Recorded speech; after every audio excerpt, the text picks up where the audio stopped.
անկեղծ տալիս շատ զավեշտալի, թե ինչպես եմ հասել Մարտի դաշտ, ուրեմն գնացել եմ X զորամաս ու տեսել եմ, որ զինվորները պատրաստվում են արդեն գնալ Արցախ, այդ ժամանակ 2 ավտոբուսներ էին կանգնացնում,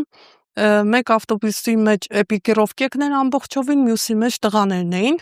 ես թաքուն նայում էի, որ ոչ մեկ չտեսներ, մտել եմ այդ վեշերի էպիկիրովկեկի մեջ ու սպասել եմ այնքան ժամանակ, դե փակ է տարածությունը, ես չգիտեմ ուր ենք հասել, ամեն կանգնելուց,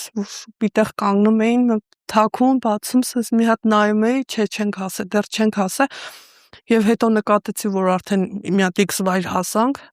մեքենան հələ շարժվում էր, բայց ես արդեն նկատեցի, քանի որ առաջին անգամ չէի Արցախում, ես բացեցի այդ վեշերի դուռը, որը կա, ու այդտեղից մեքենան դեռ ընթացքի մեջ ես գլորվեցի դուրս, որ ոչ մեկ չտեսնի։ Եվ հասել եմ տեղ, այդ ժամանակ դե դիմակներով, ես լրիվ փակ, ոչ մեկ չէր հասկանում, ես աղջիկ եմ, թե տղա։